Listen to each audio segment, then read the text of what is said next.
Pagpupuluyan po natin o alalahanin ang salita ng Panginoon na yun nga po ay nagmumula sa Psalms chapter 119 verse 49 hanggang 56. At bago po yun, natin mapakinggan ang mensahe ng Panginoon. Nais kong pasalamatan ang kabataan at yung naghandog ng awitin sa Panginoon. Ay patuloy po kayong pagpalain, ganun din sa choir na hindi ako pares. Kung mabiyata ng awit sa Panginoon, ay patuloy kayong pagpalain, gamitin ang ating Panginoon Diyos sa pag-awit at sa yun po,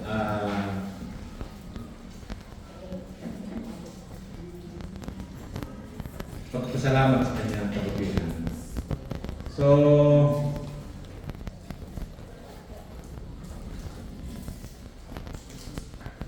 salamat din sa Panginoon dahil hindi dahilan yung kuryente para hindi natin magpatuloy ang ating paglilingkod sa Kanya. At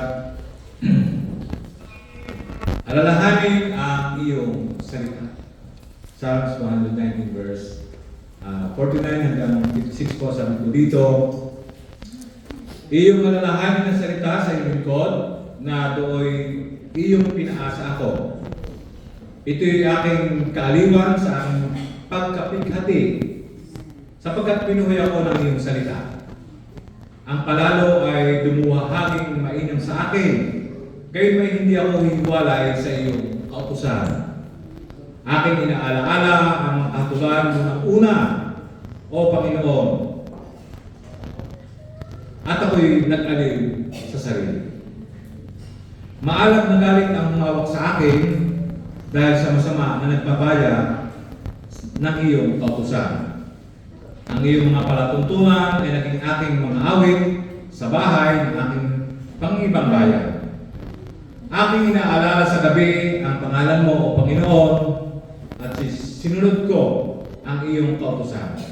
Ito ang tinamuko sapagkat aking iningatan ang mga tuntunin mo. Tayo po ang manalangin. Panginoon, Diyos namin ng banal, muli po, salamat po ng marami sa pagkakataon ito na muli, Panginoon, ay natunghayan namin ang iyong banal salita. Dalay ko po, Panginoon, na sa pagkakataon ito, marapatin po ang bawat isa sa amin na kami ay makapag-aral, makapag-bulay-bulay ng mga salita mo. At ganun din po, Panginoon, mga po, tinisin mo po ako ng ibang nalatubo at marapatin na daluyan ang iyong pagkapala. Gamitin mo po ang ilingkod na kami ay makarinig ng mabuti ng mga salita mo. At tulungan mo po kami, Panginoon. Ikaw nga po ng Espiritu ang sumaamin at magbigay ng kagalakan, matuto, makapaglagay ng mga salita nito, ang banal na salita sa aming mga isip. Magamit namin, Panginoon, sa aming pang-araw-araw ng buhay. Muli po, binabalik ko lahat ng Panginoon ng papuri, ang pasalamat sa Panginoon Jesus. Amen. Amen. At yun po, mga kapatid, siguro itong mga nakaraang celebration, Christmas party, New Year, alam ko na abala kayo sa mga pagdiriwang natin ito. At siguro din, mga kapatid, kinailangan natin ito para manandali ang, sabi nga, ay makalibot sa mga masalimuot, sa mga problema, sa mga hinaharap natin sa buhay, kaya nga po ng minsan ay relasyon,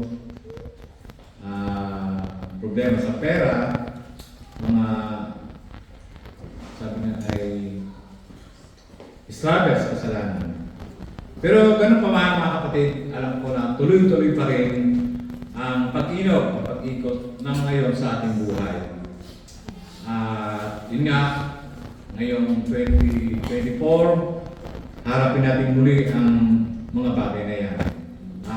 Opo, umaasa tayo sa na magkakaroon ng mga sabi na po ng mga gandang sabi pagbabago pagdating ng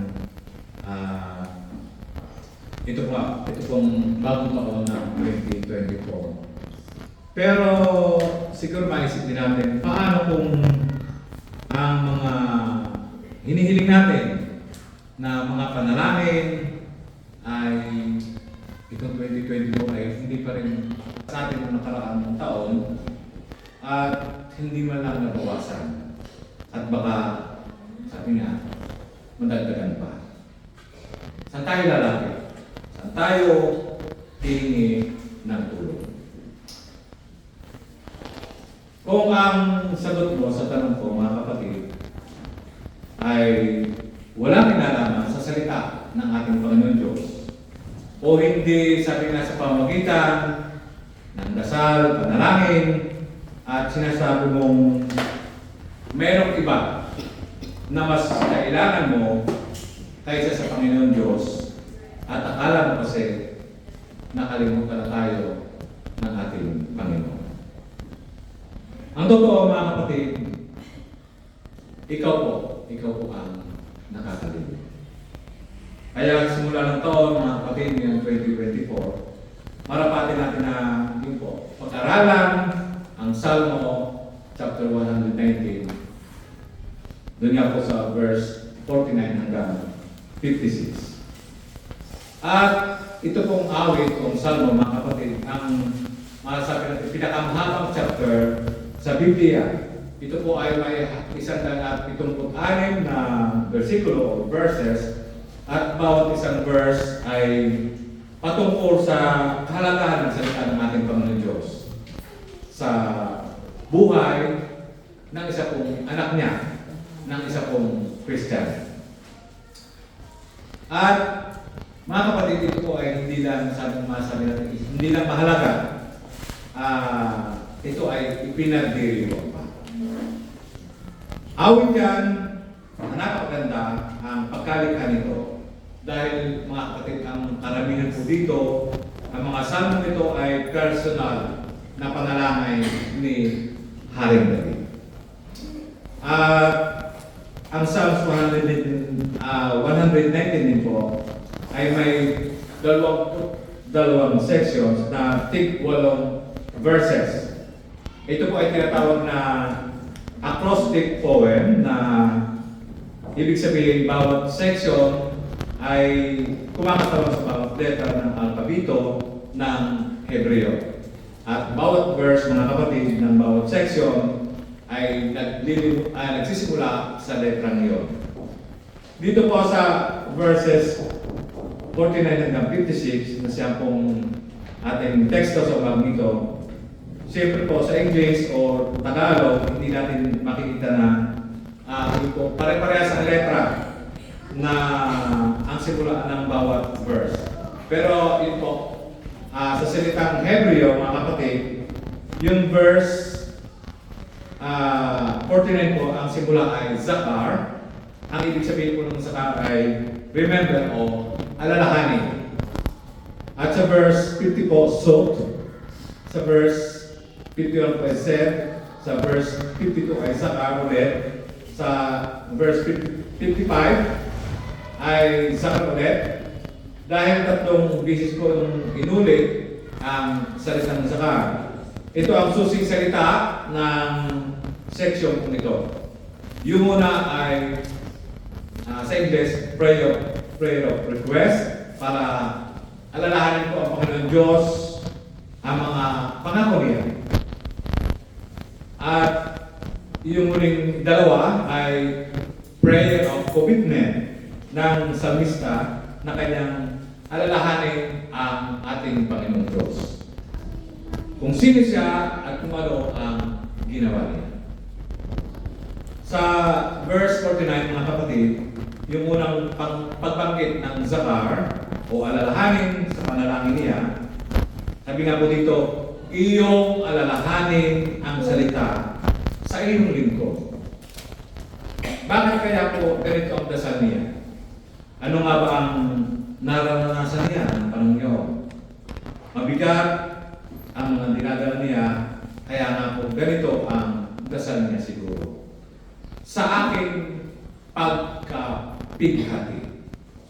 Verse 50, sabi po nito, merong hirap, merong hapde na nararanasan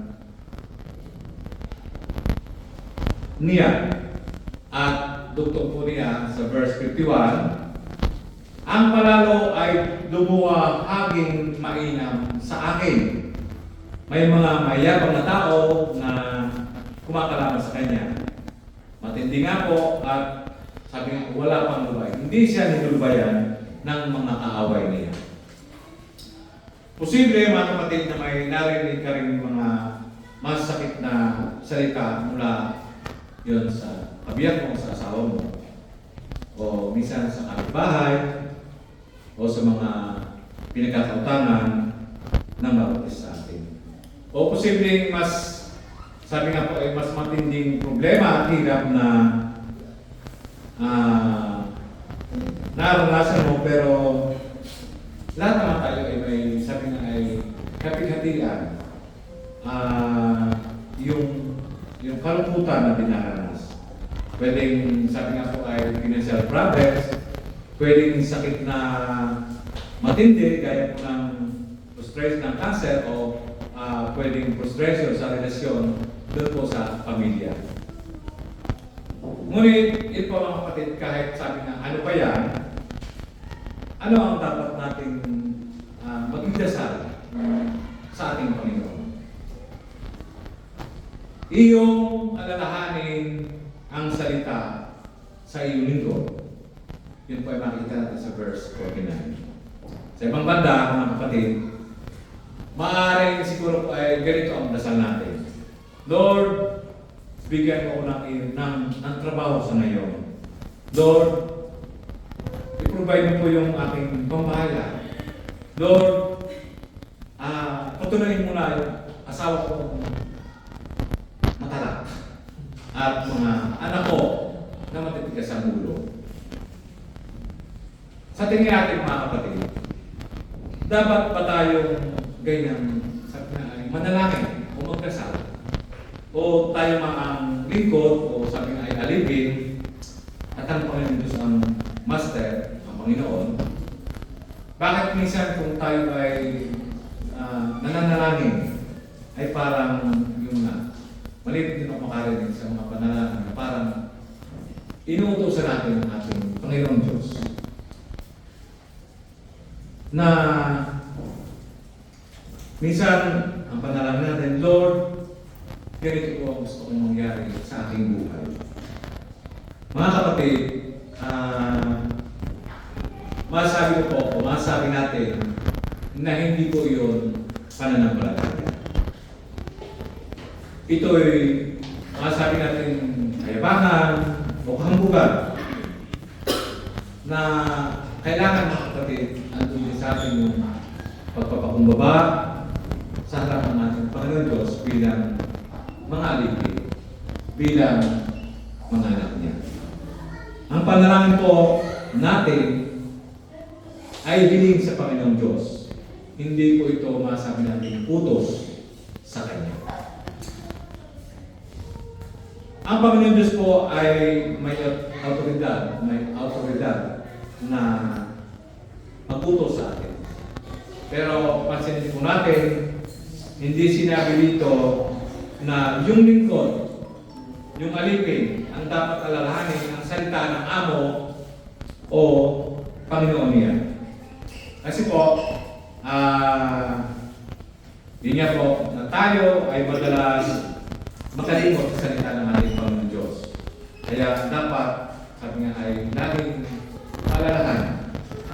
Pero dito, ang Panginoon Diyos po ang hinihingan na alalahanin ang sinabi niya. Hindi naman po makakalimot ang Panginoon Diyos at alam natin na wala siyang memory loss katulad ko. At kahit kailan ay hindi makakalimot ang ating pong Panginoon. Na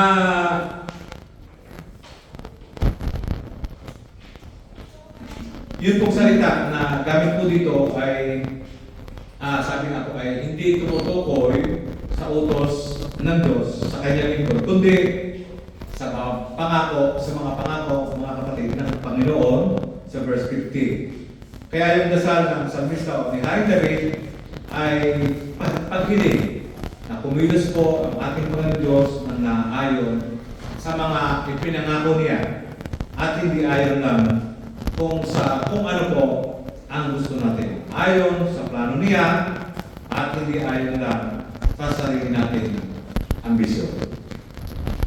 Ang dasal po dito ng Psalmista ay ipakita ng pagtitiwala niya na tapat ang ating Panginoon Diyos sa kanyang pangako at tutuparin niya ang itinagtatayo sa kanyang mga anak at plano niya para po sa kanyang mga lingkod. Lalo na sabi nga po, hindi lang lingkod o alipin ang turing sa atin ng ating Panginoon Diyos, kundi mga anak niya. Dahil sa pakikipag-isa po natin mga kapatid sa ating Panginoon Kristo. Kaya dapat nga po, ganito po ang ating mga dasal. Sabi nga po, uhango sa Roma chapter 8 verse 28 to 29. Sabi po, dapat nga po dasal natin, Ama namin nasa langit, alalahanin niyo po ang inyong mga pangako sa akin na inyong anak at gamitin mo maging itong mga hirap na dinaranas ko para po ay maging katulad ni Kristo. Amen. Ito po ang makikita natin mabasa natin sa Roma chapter 8 verse 28 hanggang 29. Ito po ang halimbawa ng panalangin, mga kapatid, na ayon sa kalooban ng ating Panginoon Diyos. Hindi sa pamagitan ng nais ng bawat isa sa atin. Kaya, bakit nakakabit sa salita ng Panginoon Diyos ang panalangin ng salmista? Unang-una mga kapatid, dahil sa salita ng Diyos nakasalalay ang buhay niya. Ang kaliwan ko sa aking pagdurusa ay ito, ang pangako mo'y muling nagpapasigla sa aking buhay. Hamok ito sa Awit chapter 119 verse 50 ng New Filipino version ng Biblia. At hindi ba't ganito rin mga kapatid ang ating naranasan? Nakapangyarihan ang pangako ng ating Panginoon Diyos na nakakabit naman sa magandang balita ng kaligtasan. Dahil yun nga po, ipinanganak tayo muli mula sa binhing sabi nga po ay nasisira patungo sa binhing hindi nasisira sa pamamagitan ng buhay at nananatiling salita ng ating Panginoon Diyos. Ayon po sa 1 Peter chapter 1 verse 23 hanggang 25. Nagkaroon tayo ng bagong buhay sa pamamagitan ng salita ng ating Panginoon Diyos.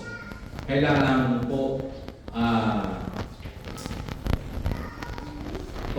lang ba natin ang salita ng ating Panginoon Diyos sa simula? Hindi po mga kapatid. Kundi, kaya nga po tulad ni Pedro yung salita ng ating Panginoon Diyos doon po sa gatas. At tayo naman sa isang sandok. At yun nga po, sabi nga po doon sa 1 Peter chapter 1 o sa unang Pedro chapter 2 verse 2 ay ganito.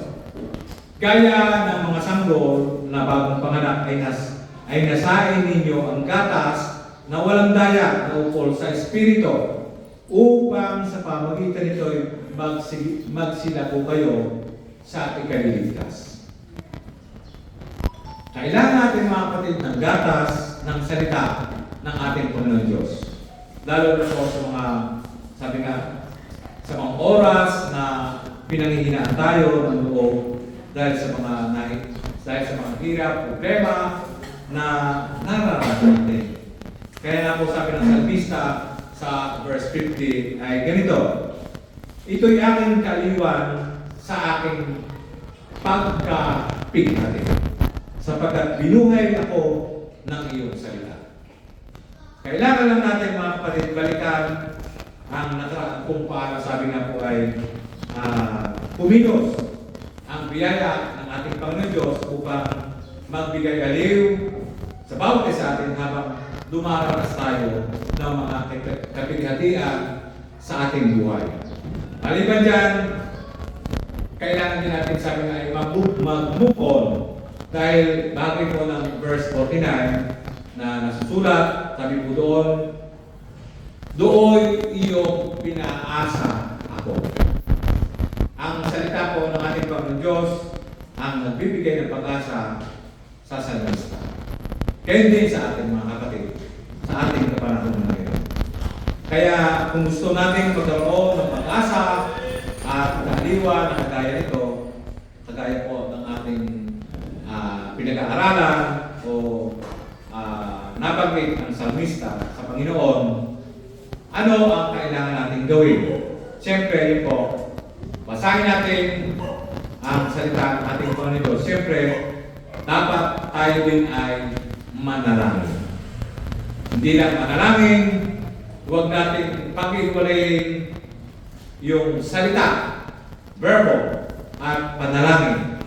Ipanalangin natin ang salita ng ating Panginoon Diyos, ipanalangin natin ang mga pangako ng ating Panginoon para sa sarili natin, para sa pamilya natin, para sa mga kapatiran dito po sa church, sa TXBC, at para sa mga unbelievers. Huwag lang magpasa, sabi nga po ng salita ng ating Panginoon Diyos, ipinalangin natin ang salita ng ating Panginoon Diyos. Yung comfort na kailangan po natin sa salita ng ating Panginoon Diyos ay doon siya nanggagaling. Pero, yun nga po, hindi ito mangyayari ng aksidente lang. Dapat may commitment. Anong dapat na maging commitment natin sa salita ng ating Panginoon Diyos? Ano ang commitment ng salmista sa verse 51, mga kapatid. Hindi po ito tulad ng mga kaaway niya. Hindi ito tulad ng mga unbelievers na makikita natin. Hindi rin tulad ng mga tao sa paligid natin na kapag magkaroon o nagkakaroon ng mga New Year's resolution. Daw, mga kapatid. Pero wala namang commitment. Kasi yun po, wala namang kinalaman sa salita ng ating Panginoon Diyos. Pero siya, mga kapatid, kahit ano-ano pang salita ang narinig niya sa ibang tao, iba siya. Sa verse 51, mga kapatid, mabasa natin, gayon may hindi ako hihiwalay sa iyong kautusan. Ito rin yung commitment na nais ng Panginoon Diyos para kay Joshua na siyang pumalit po kay Moses. Kung gusto niyang, sabi nga po, magtagumpay sa pagtupad ng layunin ng Panginoon Diyos sa kanya. Sabi nga po sa Joshua chapter 1 verse 8, ang aklat na ito ng utusan ay huwag hihiwalay sa iyong bibig, kundi iyong pagugulayan araw at gabi upang iyong masunod na gawin ang ayon sa lahat na nakasulat dito. Sapagkat kung magkagayoy iyong pagiginghawahin ang iyong lakad, at kung magkagayoy magtatango ka ng mabuting kawakasan. Walang prosperous New Year, walang matagumpay para sa 2024 kung lilihis ka sa salita ng ating Panginoon Diyos. At anumang pag-unlad at tagumpay ay kailangan, mga kapatid, na nakaangkla sa salita ng ating Panginoon Diyos. Hindi ng salita o ng gusto ng tao. Yung kaaliwan na kailangan natin sa salita ng Panginoon Diyos, nanggagaling ang lahat ng ito. Kaya kailangan din po ng commitment natin sa salita ng ating Panginoon Diyos. Pangalawa, sa verse 52, mga kapatid, sabi nga po dito, aking inaalaala ang mga katulad mo ng una. Kaakibat po ang kaaliwan mula sa salita ng ating Panginoon Diyos ay commitment. Ano yung koneksyon na yun, mga kapatid? Ito po yung pangalawang zakar o alalahanin sa talatang ito na nasa verse 52. Hindi mo mahanap ang kaaliwan na kailangan mo kung makakalimutan mo ang salita ng ating Panginoong Diyos. Mahalagang alalahanin, mga kapatid, mahalagang basahin, mahalagang kabisaduhin. Paano ito nagbibigay ng kaaliwan?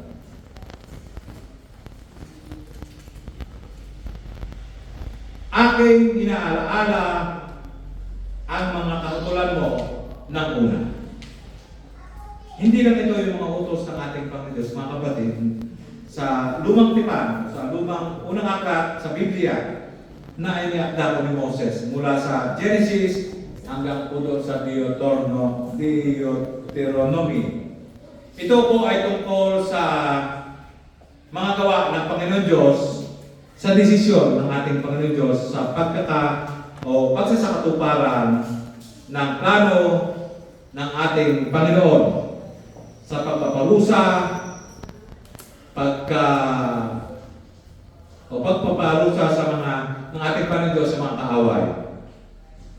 Sa pagliligtas ng ating Panginoon sa kanyang bayan mula po sa pagkalipin at tiyak na kapamakan na ano po yung alalahanin natin ang kwento o alalahanin mo ang kwento ng Panginoong Diyos. Kaya, yun nga po, kailangan laging nating balik-balikan yung gospel at sa pagbabasa ng Biblia, sa preaching, sa baptism, at ganoon din sa Lord's Supper. Yun kasi po ang problema sa mga masabi ko sa mga New Year's resolutions ng mga tao o magagawa natin na nakasentro sa bawat isa sa atin. Pero ang mga New Year's resolution ko ay dapat din na unang-una ay tungkol sa ating Panginoon Diyos at sa ginawa niya para sa bawat isa sa atin. Sabi nga, wala tayong may pagmamalaki at dapat na magpasalamat tayo. Ano ba ang dapat nating ipagpasalamat sa ngayon? Na kung titingnan natin sa dasal mo ng salmista, sabi nga po niya sa verse 52, O Panginoon, ito yung sabi nga po ay Panginoon, na sabi niya, alalahanin mo ang ginawa ko. Na hindi ito yung dapat na premyo ko, hindi po mga kapatid. Ang sabi ko ng salmista, ito ang ginawa ko, ito ang natakbuhan ko, yung kaaliwa na kailangan ko. Salamat sa biyaya mo. Ano bang sabi nga po, pagpapasya at determination natin na sumunod sa salita ng ating Panginoon Diyos ay hindi kailanman, sabi nga po, masasayang. Kailangan alalahanin ng bawat isa sa atin, lalo na sa panahon ngayon na sabi nga po ay marami na ang bumabaliwala sa salita ng ating Panginoon Diyos. Kung ganito ang commitment ng salmista o ni Haring David sa salita ng ating Panginoon Diyos, ano naman ang nararamdaman niya kaya sa mga bumabaliwala sa salita ng ating Panginoon Diyos? Ayon mga kapatid sa verse 53, sabi po niya dito, maalam na galit ang humawak sa akin dahil sa masama na nagpabaya ng iyong kautusan. Hindi lang nainis, mga kapatid, para bang minsan doon sa kapitbahay, tulad ng kapitbahay namin na nag-video na masakit. Ang lakas magpatugtog ng kanyang video talagang masakit sa tenga. Na hindi mo na marinig ang inyong salita sa loob ng inyong tahanan o kung nanonood ka ba ng TV, nanonood ng balita, halos hindi ka makapokus kasi ang grabe ang lakas ng kanyang video Ito po ay masabi natin nag-uumapaw o nag-uumapoy na galit. Hindi ito yung galit na sabi nga po mga kapatid na nakatuon sa mga tao na nananatiling hindi nagsisisi. Ito po ang nararamdaman ni Haring David na galit dahil sa paglapastangan sa salita ng ating Panginoon Diyos. Dahil sa laki ng pagpapahalaga ng salmista, mga kapatid, sa salita ng ating Panginoon Diyos. Nagagalit at namumuhi sa ibang tao na ginagawa parang basura ang salita ng ating Panginoon Diyos. Ano ang nararamdaman mo kung nakakarinig ka ng balita tungkol sa, halimbawa, sa rumal-dumal na krimen, doon sa corruption o katiwalaan sa gobyerno, sa immoralidad, sa sama karahasan na mapanood natin sa balita? Sabi nga, normal na lang ba yun? O manhid na tayo? Na alam ko na hindi naman yan totoo. Marahil, minsan, yan ang nasa isip natin. Opo, pero nagpapakita pa rin ito ng kasamaan ng mundo. Kung sino pa minsan ang magnanakaw, at mamamatay tao, siya ang ginagawang bida doon po sa kwento. Para bang entertainment lang. Kailangan natin ng, sabi nga ay, kaaliwan, comfort. Hindi po yung entertainment. Mga magulang, hinahayaan pa natin maglaro ang mga anak natin ng mga video games. Ang tema ay pakipagpatayo. Nakakabuti ba ito sa kanilang mga, sabi nga, kaluluwa? O baka may katwiran ka na busy ako eh. Hindi ako makakagawa ng mga gawain bahay kung di ko ibigay yung cellphone na maglaro siya ng video games. Yan po ang kalimitan o maaring rason natin. Mabuti ba sa iyo yung di ka maistorbo dahil busy ka? Pero kung tutuusin, paano kung ito naman ay nakakasama sa kanila? Ano naman ang kailangan i-celebrate? Hindi kasamaan, kundi ang kalooban ng ating Panginoon Diyos. Doon po sa verse 54, mga kapatid, ng ating teksto na sulat, ang iyong mga palatuntunan ay naging aking mga awit sa bahay ng aking pangibang bayan. Di ba, inaawit natin ang mga bagay na halaga sa ating mga kapatid? Mga awit, sabi nga na nagbibigay ng kaaliwan na naayon sa salita ng ating Panginoon Diyos. Kaya, yun nga po, sinisiguruhan natin na nananalang tayo sa salita ng ating Panginoon Diyos. Inaawit ang kanyang salita at nagpapahayag ng salita ng ating Panginoon Diyos. Hindi yung, sabi nga ay, sentimental lang. Hindi yung sweet and precious promises lang. At yun po mga kapatid ay masabi natin comforting. Pero dito po sa ating teksto sa verse 54, ano raw yung inaawit ng salmista mga kapatid? Ang mga utos ng ating Panginoong Diyos. Hindi pala mga kapatid kabigatan ang utos ng ating Panginoong Diyos. Hindi pala pahirap sa bawat isa atin. Hindi pala killjoy, sabi nga, ang mga utos ng ating Panginoon. Kundi, inaawit pala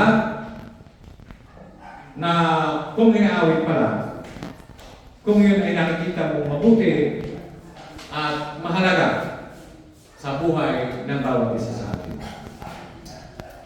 Na may tatanong natin, ano ang laman ng puso mo ngayon? Ano ang lumalabas sa bibig mo ngayon?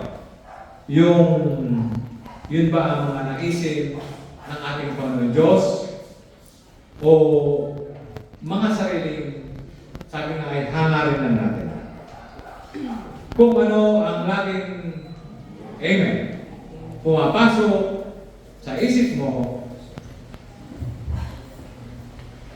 kung ano ang lumalabas sa ating bibig, mga kapatid,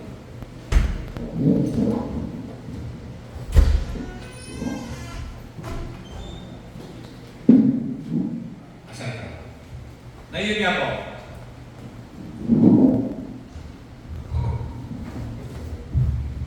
Kung ano ang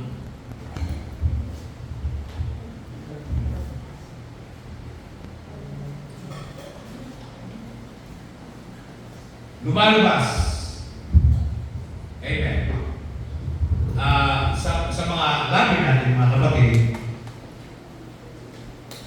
yun ang itinuturing ko na kayamanan ng puso natin. Na sinasabi nga po ng ating Panginoon Jesus, o nasabi ng ating Panginoon Jesus tungkol sa bahagi ng Lucas chapter 6 verse 45 po, sabi nga po dito, sapagkat sa kasalanan ng puso ay nagsasalita ang kanyang bibig. Kaya dapat tayong mag-ingat sa inilalabas ng ating mga labi, ng ating bibig, kasi nga po, yun ang kayamanan, o yun ang kayamanan na nandoon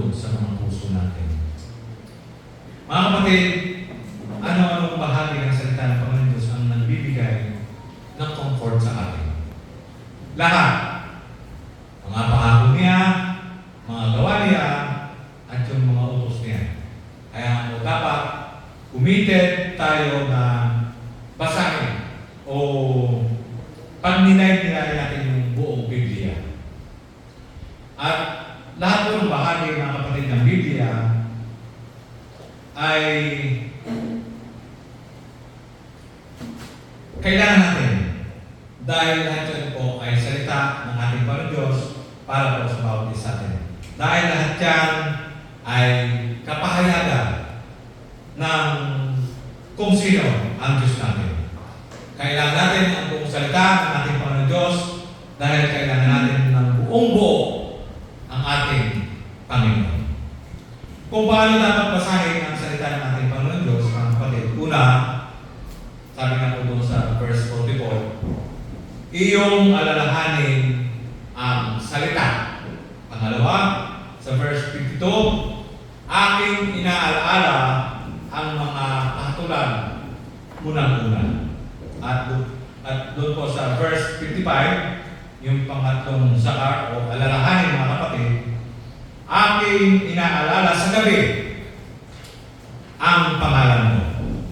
Ang pangalan ng Panginoon Diyos ay tumutukoy po sa lahat-lahat tungkol sa Panginoon Diyos. Ang Biblia ay tungkol sa Panginoon Diyos. Kung babaliwalay natin mga kapatid ang Biblia, binabaliwalay po natin ang ating Panginoon Diyos. Kung kinakalimutan natin magbasa, kinakalimutan din natin ang ating Panginoon Diyos dahil ito ay sulat niya ito para sa bawat isa sa atin. Kailangan natin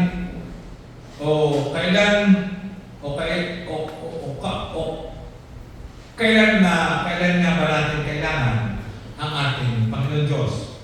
Hindi lang kapag bagong taon, kundi mga kapatid, kailangan natin ang ating Panginoon Diyos sa buong buhay natin.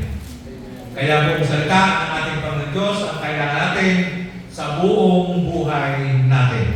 Alam ng salmista, mga kapatid, na kailangan niya ang Panginoon Diyos, lalo na nga po sa panahon ng kapighatian, lalo na kapag may tumutulig sa Kanya, lalo na sa panahon parang masama ang naghahari sa bansa.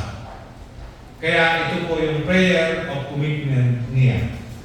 Aking inaalaala sa gabi ang pangalan mo, o Panginoon, at sinunod ko ang iyong kautusan. Hindi lang araw at gabi, kundi hindi lang araw, hindi lang gabi, kundi araw at gabi. Gabi, kapag natutulog na marami, ang salmista ko ay gising pa at ang laman ng isip niya ay ang Panginoon Diyos. Gabing madilim, ang iba ay papalipas oras na lang, siya, ang salmista, ang Panginoon Diyos pa rin ang pinagbubulayan niya. Gabing madilim, ang ginagawa ng iba ay kasamaan, ang salmista ay buo ang loob sa pagsunod sa ating Panginoon Diyos. At sinunod ko ang iyong kautusan. Ito ang tinamuko sapagkat aking iningatan ang mga tuntunin. Buong loob kahit anong panahon, kahit anong mangyari. Si Charles Spurgeon, mga kapatid, isang dalubhasang, sabi nga po, may mga ngaral, ay nagtanong ng ganito. Ang mga iniisip mo ba sa gabi ay puno ng liwanag dahil puno ng Diyos? Ang pangalan ba niya ang natural na laman ng mga pagbubulay ko kapag gabi? Kung ganon, mga kapatid, ito rin ang makaka-apekto sa umaga at hapon mo. O baka naman punong-puno ang isip mo ng mga panandaliang alalahanin at mga kasiyahan sa mundong ito. Kung ganon, hindi nakapagtataka na hindi ka namumuhay gaya ng nararapat. Walang sino mang tao ang nagiging banal sa tiyan pa lang. Hindi po sa tiyan pa lang. Paano nga naman tayo makapamumuhay, mga kapatid, ng tulad ng nais ng ating Panginoon Diyos, banal na gaya niya, tulad ng Panginoong Hesukristo, kung malayo ang Panginoon Diyos sa bawat isip natin. Paano nga naman mapupuno ng tungkol sa Panginoong Diyos ang isip natin kung kinakaligtaan naman natin ang mga katangian at gawa niya ng ating Panginoong Diyos? Paano natin matatanggap yung kaaliwan na kailangan natin sa panahon ng kahirapan kung hindi natin pagbubulayan ang mga pangako ng ating Panginoong Diyos? At paano natin mapagbubulayan ang mga pangako ng Panginoon Diyos at paano natin maalala ang mga gawa ng ating Panginoon kung hindi natin babasahin ang Kanyang salita? Paano mo yan babasahin kung hindi mo nakikitang mahalaga ang Kanyang mga salita? Kung wala ka namang commitment na basahin mula Genesis hanggang Revelation. Kailangan natin, mga kapatid, ang resolution na ito na naako sa bagong taon ngayong 2024. Siyempre, sa tulong po ng ating Panginoon Diyos, ito ay dapat nating resolution ngayon. Itinilang ako sa aking puso at isipan na basahin at pagbulay-bulayan ang salita ng Panginoon Diyos araw at gabi. Ipanalangin ang salita ng Panginoon Diyos na makatakbo o makatakbo ng kaaliwan sa salita ng Diyos at sundin at isabuhay ang salita ng Diyos. Bakit? Bakit, mga kapatid? Dahil, mga kapatid, kailangan natin ang Panginoon Diyos sa bawat panahon ng ating buhay. Amen po ba? Amen. Kung ganon, tayong lahat ay tumayo, mga kapatid. Muli tayo manalangin upang kasihan tayo ng tayong mga kapatid dito po sa HPC ng ating Panginoon Diyos na magbasa, manalangin, sundin, at isabuhay ang Kanyang salita. Tayo po ay manalangin. Panginoon, Diyos namin Ama, kapangyarihan sa lahat, muli po, maraming salamat sa banal na salita na muli, Panginoon, ay pinaalala mo sa amin sa umagang ito. Nawa, Panginoon, tulungan po ang bawat isa amin, kami magkakapatid, dito po sa HPC, ay amin nga po sa buhay, aming magawa, aming utos mo sa bawat isa amin, aming basahin, pagbulay-bulayan, isa puso, isa isip, ang bawat salita mo na sa aming buhay. Panginoon, dalayan mo rin po ang bawat na hindi mahalaga ang pagmulan, ang tumbay namin ng bawat isa amin kung hindi nga po ito, Panginoon, nakaangla sa iyong salita. Tulungan po kami na aming magagawa ang lahat ng ito. At dalangin po sa lahat ng bumubuo ng HPC na nawa po ay hindi kami luminis sa iyong mga utos dahil wala kami nagagawa, Panginoon, kung wala ka sa amin. Huwag mo po kami kalaman sa amin. At ito po ang aming dalangin